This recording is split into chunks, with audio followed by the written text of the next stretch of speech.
Hi, my name is Zach Linz, current fourth generation over at Meats by Linz. The business started with my great-grandfather, Martin Linz, back in 1963. It's estimated that he won probably about $65,000 playing a dice game called Burr Booth, which is the equivalent of $500,000 to today.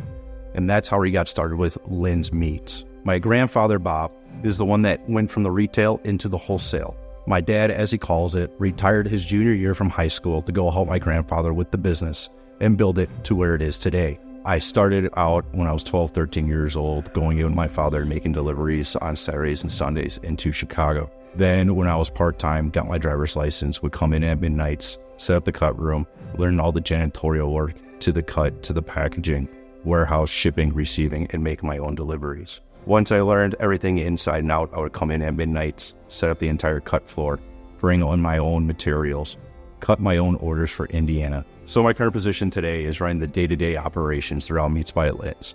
This includes the production floor, all of our inventories, our dry age, our yields, packaging, shipping, and receiving. Currently being a fourth-generation family-owned business, we are all about family and about building the business together.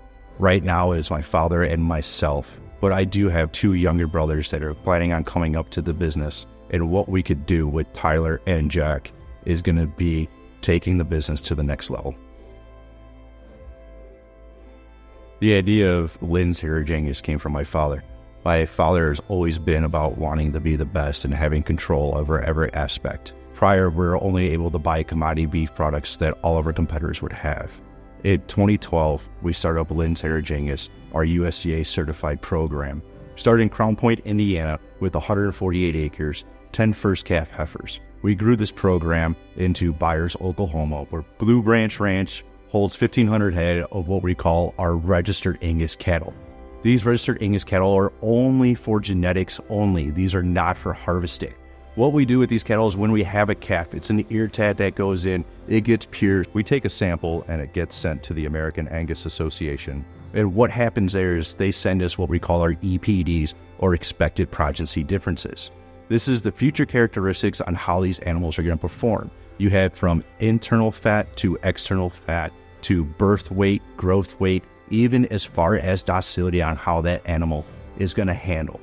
Once we look at these genetics, we do a pairing with our sires to continue to breed and get better year after year. Twice a year, we have what we call our female sale and our bull sale.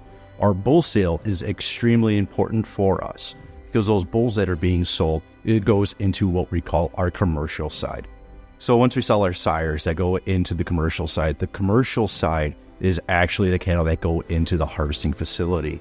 Those that are buying our bulls are to breed and make that calf that much better at the performance on the rail.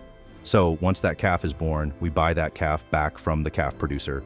This ensures full traceability, and then the calf is brought into our feedlot. Weaning weight is taking it off mom and bringing that calf into the feedlot. We purchased a Tempest feedlot out of Rocky Ford, Colorado, to have full control from the genetics that we use to the feed and to the harvest. Once it hits our feedlot out in Rocky Ford, Colorado, we do a minimum of 180-day grain-fed finish. And what happens is we pump in that internal marbleization and bring out those beefy flavors for that cattle to perform correctly. This program brings us a true conception to plate program that none of our competitors can procure. With the program, we're selling our genetics. These cattle could cost you anywhere between $2,500 on what we call a recip. A recip's going to be a very good mother that takes in the embryo. What we do is we call a flush. A flush is removing the embryos within that female to be able to create her calves multiple times over by using the recips and AI.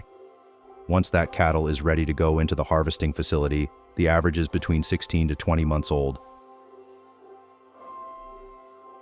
The purpose of us using Black Angus cattle is for a product of its own environment. The Midwest and the Great Plains provide us with the sugar contents, the minerals, and obviously the corn belts that run with through. So using Black Angus, because of the high growth, the high internal marbleization, along with the feed, really brings out the beef and the flavors of your steak. When we talk about cattle and we talk about regions, I like to compare them to humans. So when you're in the warmer temps, you're down south, Texas, Florida, what are you going to do? You're going to take in more water intake than you are food. Food is what actually causes us to build up more energy and more fat. That's why we stick to the heartlands of America, where you have majority of your corn belt. The cattle further down south usually have to have a mixture of different breeds from what you would call a Brangus, which is a Brahman, and your Angus. The black Angus cattle are meant to be in colder climates.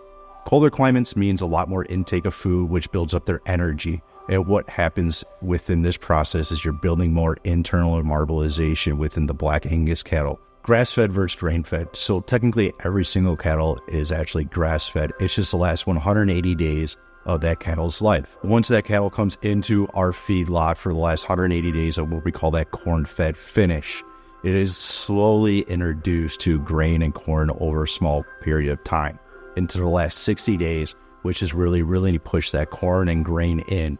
And what happens is you're building up that internal marbleization or the fat content that brings out that beefy flavor.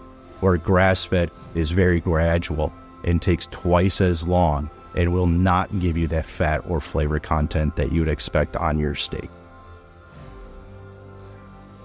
Once that cattle is ready after the feedlot, it goes into the harvesting facility. It's broken between the rib and the strip. There's a USDA grader that looks at the internal marbleization of that cattle and will deem it from the low side USDA Select to USDA Choice to USDA Upper 2/3, which is our reserve program, or USDA Prime. This cattle will now sit for approximately 48 hours in a cooler, which is what we call the hanging process. After this, it goes through the entire fab and is broken out to what we call box beef. Box beef is going to contain your whole strip loins, your whole lip bonds, what we cut your ribeyes from, your whole tenderloins, what we cut your fillets from, your short loin, the strip, and the tenderloin for porterhouses, bone-in fillets, or bone-in strips. Exports for your bone-in ribeyes. Once that's all broken down, it goes into a cryovac, and that cryovac goes into the box and then is shipped to our facility in Hammond, Indiana. The most important part of the harvesting facility at Linz Heritage Angus is we receive all the data of how that carcass performed on the rail, and we give that data back to the ranchers. With that, the rancher can determine on how their genetics are actually performing and what improvements are needed for the following year. Once it hits our facility, the wet aging process begins. We wet age anything from 21 days all the way up to 45. What is happening during this timeline is the enzymes are breaking down the muscle fibers within the muscle. This allows for a lot softer chew and allow the flavors of the beef to actually come out. After the wet aging process, we had the option to go into our dry age room. Dry age is going to give you more earthy, intense flavor compared to wet age, which is going to be more clean. Within our dry age room, it's all customer oriented, from 21 days all the way up to 85. And dry age is actually the retro way to preserve meat. You need moisture for bacteria to build. And what you're doing in the dry age room is you're taking out that moisture, allowing for less bacteria to preserve the product for a longer period of time. Our dry age room today is 4,200 square feet, holds 18,000 muscles, making it the largest dry age room in the United States. We are currently reaching 38 different states in over 20 different countries. We have our DCs in Atlanta, Orlando, Dallas, Phoenix, and in Mexico. Here at Beast by Linz, we're not just a beef company, but we partner ourselves with like-minded companies. We have poultry, pork, seafood, and Wagyu, and much more that your chef could be looking for to cater to all their needs. Thank you for choosing Meats by Linz, your primary purveyor. We promise to ensure quality and service in every cut.